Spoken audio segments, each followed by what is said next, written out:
मैं बीमार थी, काफ़ी बीमार थी। जेल में ही मेरे हाथ में भी फ्रैक्चर हुआ, लेकिन जेल में जो सुविधा मतलब मेडिकल फैसिलिटीज और लोगों के लिए थी, वही मेरे लिए भी थी।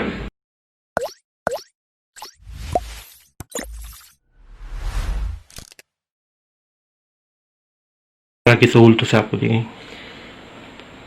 देखिए, 10 महीने जो मैं जेल में रही सीतापुर में, तो मेरे साथ जैसे आम कैदियों के साथ सलूक होता है, वैसा ही सलूक मेरे साथ, मेरे शौहर के साथ और मेरे बेटे के साथ किया गया, और कोई भी हमें अलग से सुविधाएं नहीं दी गई। मैं बीमार थी, काफ़ी बीमार थी। जेल में ही मेरे हाथ में भी फ्रैक्चर हुआ, लेकिन जेल में जो सुविधा मतलब मेडिकल फैसिलिटीज और लोगों के लिए थी, वही मेरे लिए भी थी। जिला चिकित्सालय सीतापुर में प्लास्टर वगैरह चढ़ाया गया और तकरीबन 1 महीने तक वो प्लास्टर चढ़ा रहा। उसके बाद ठीक है, और दवाएं वगैरह कुछ मैं यहाँ से मंगवाती थी और कुछ वहीं से मिल जाती थी। देखिए, ये 10 महीने की जो तकलीफें थी, इसमें एक एहसास ज़रूर रहा कि कि एक इदारा जो है जौहर विश्वविद्यालय, ये सिर्फ एक रामपुर में इसकी स्थापना तो ज़रूर हुई, लेकिन जाहिर है इससे पूरे देश के बच्चों का ही हित हुआ, इसलिए कि यहाँ सिर्फ रामपुर के बच्चे ही नहीं पढ़ते हैं, बाहर शहरों के भी बच्चे आते हैं। और ये तो शिक्षा देना तो एक बहुत ही एक तरह से पवित्र उद्देश्य है, और किसी भी मुल्क की तरक्की के लिए एजुकेशन जो है उसका प्रचार प्रसार बहुत ज़रूरी है। बस ये एक अफसोस की बात है कि मुझे इसका सिला ये मिला। देखिए, मैंने तो ये भी एक बड़ी तकलीफदेह बात है कि जिस शहर में मैंने 32-33 साल एक गजेटेड ऑफिसर थी, मैंने पोस्ट ग्रेजुएट छात्रों छात्राओं को शिक्षा दी। आज भी शहर में और शहर से बाहर भी यकीनन होंगे, और मेरे पढ़ाए हुए स्टूडेंट्स सरकारी नौकरियों में भी होंगे। मैंने यहाँ रज़ा कॉलेज में पढ़ाया, गर्ल्स पोस्ट ग्रेजुएट कॉलेज में पढ़ाया।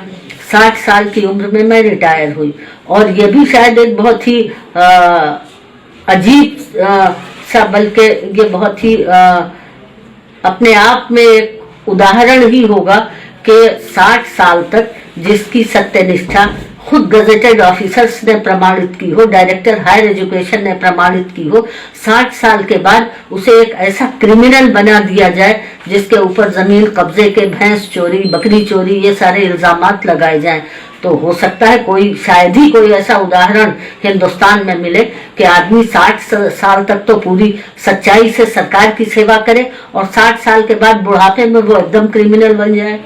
तो आपकी मुलाकात वगैरह या किस जी, हफ्ते में एक दिन जब सब लोगों की होती थी मुलाकात, तभी मेरी भी होती थी। इस तरह की कोई बात नहीं, आम मुलाकात तो नहीं होती थी। तो इस तरह कोई आजम खान ने कोई संदेश रामपुर की जनता के, सांसद भी हैं रामपुर से? देखिए, उनका संदेश तो यही है कि जिस जौहर विश्वविद्यालय की स्थापना के लिए उन्होंने इतनी तकलीफें उठाई, उनके ऊपर इतने इल्जामात लगाए गए कि उन्हें भूमाफिया तक घोषित करने की साजिश की गई, तो उनका आवाम को यही पैगाम है कि जहाँ तक मुमकिन हो इस विश्वविद्यालय की हिफाजत करो, और इसकी जो भी हर मुमकिन तरक्की के लिए आवाम कोशिश करे। उसमें देखना चाहते हैं लगातार मुकदमे जरूर दर्ज हुए हैं, लेकिन हमें न्यायपालिका से, जुडिशियरी से इंसाफ मिला है, और हमें आगे भी उम्मीद है कि हमें इंसाफ मिलेगा।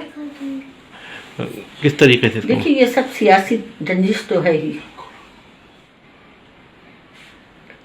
देखिए, जाति तो ये पूरा मुल्क जानता है कि जाति तो हुई।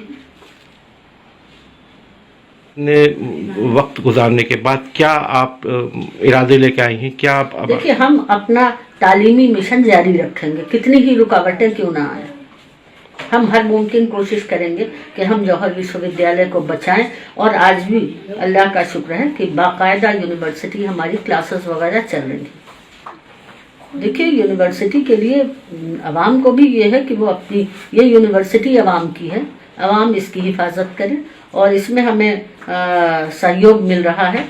यूनिवर्सिटी के वाइस चांसलर का और वहाँ के स्टाफ का, जिन्होंने इस मुश्किल वक्त में भी यूनिवर्सिटी की क्लासेस पर और यूनिवर्सिटी पर कोई आंच आने नहीं दी है।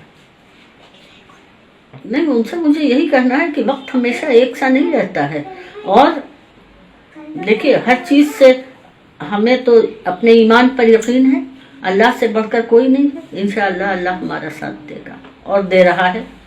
हमारे इरादे मजबूत हुए हैं। हाँ, लोगों से भी यही मैसेज है कि जो लोग कमज़ोर पड़ रहे हैं या मायूस हैं, उन्हें ये समझ लेना चाहिए कि वक्त हमेशा एक सा नहीं रहता है और अल्लाह ताला ने सज़ा देना शुरू कर दी है।